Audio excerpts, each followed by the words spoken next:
Coba deh, kita sering banget kan ngelihat buku pelajaran sekolah itu ya gitu-gitu aja. Tapi gimana kalau saya bilang buku pelajaran untuk anak kelas 10 di Indonesia ini ternyata bukan sekedar buku. Ini sebenarnya cetak biru loh. Cetak biru tersembunyi buat masa depan sebuah bangsa. Lebih dari buku, ini adalah sebuah strategi. Oke, ini dia bukunya. Judulnya Pendidikan Agama Islam dan Budi Pekerti. Nah, buku ini wajib dipelajari sama jutaan siswa SMA di seluruh Indonesia setiap tahun. Kalau dilihat dari luar sih, ya kayak buku pelajaran biasa aja kan, nggak ada yang aneh. Tapi begitu kita buka isinya, wah ternyata ada sesuatu yang jauh lebih besar. Ini bukan cuma soal materi pelajaran biasa, ini tuh dokumen strategis, sebuah cetak biru yang kelihatannya dirancang dengan sangat-sangat hati-hati. Nah, ini kan yang jadi pertanyaan utamanya. Cetak biru untuk apa sih? Pemerintah ini sebenarnya mau ngebangun apa lewat buku pelajaran ini? Penasaran kan? Oke, untuk jawab itu, kita mulai dari yang paling dasar dulu. Siapa sih yang bikin buku ini? Karena jawabannya bakal ngasih kita banyak banget petunjuk soal tujuannya. Hal pertama yang langsung kelihatan, ini proyek keroyokan. Bukan cuma satu, tapi dua kementerian gede yang turun tangan. Ada Kementerian Pendidikan Kebudayaan, Riset, dan Teknologi, dan juga Kementerian Agama.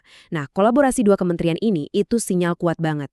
Ini bukan sekedar urusan kurikulum biasa, tapi ini adalah proyek prioritas nasional. Oke, jadi kita udah tahu ini proyek penting nasional. Terus tujuannya apa? Nah, jawabannya ada di satu konsep inti yang mau mereka bentuk, yaitu pelajar Pancasila. Di bagian kata pengantarnya, mereka nggak basa-basi sama sekali loh. Tujuannya ditulis terang-terangan untuk mendukung visi dan misi presiden. Artinya apa? Kurikulum ini nyambung langsung ke agenda nasional yang lebih besar. Jadi, poin pentingnya di sini adalah pendidikan ini sengaja dirancang jadi alat buat mencapai tujuan negara. Terus, apa sih pelajar Pancasila itu? Definisinya ternyata spesifik banget. Intinya, mereka mau menciptakan pelajar yang bisa belajar seumur hidup, punya kompetensi global, tapi juga, nah ini kuncinya, perilakunya harus sesuai sama nilai-nilai Pancasila, ideologi dasar negara kita. Konsep yang kedengerannya abstrak ini lalu dipecah jadi 6 ciri karakter yang lebih konkret. Ada soal iman dan akhlak mulia, tapi ada juga nilai-nilai yang lebih umum, kayak nalar kritis dan kreativitas. Jadi ini semacam perpaduan antara, katakanlah, kesalehan pribadi dengan kompetensi modern. Nah, selain soal membentuk warga negara yang ideal, ada satu lagi strategi kunci yang ditekankan banget di buku ini. Coba kita lihat.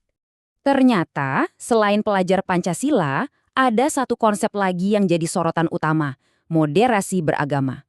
Dan buku ini bilang dengan jelas, nilai-nilai ini perlu diserap oleh siswa. Ini bukan sekedar saran ya, ini kedengarannya lebih kayak sebuah keharusan. Tapi kenapa sih moderasi ini jadi penting banget? Menurut alasan resminya, ini semua demi menjaga persatuan di negara kita yang super beragam. Jadi dalam konteks ini, moderasi itu bukan cuma soal nilai-nilai baik, tapi udah jadi semacam benteng pertahanan. Pertahanan melawan ekstremisme. Bisa dibilang ini strategi untuk kelangsungan hidup bangsa. Oke, kita udah lihat nih visi besarnya. Sekarang, gimana caranya visi ini diterjemahkan ke pelajaran sehari-hari di kelas? Yuk, kita intip sedikit kurikulumnya. Wah, kalau kita lihat daftar isinya, cakupannya luas banget. Di satu sisi ada pelajaran spiritual yang klasik, ya, soal iman, etika. Tapi di sisi lain, ada juga bab-bab yang praktis banget, ngomongin soal perbankan syariah, asuransi, bahkan etos kerja.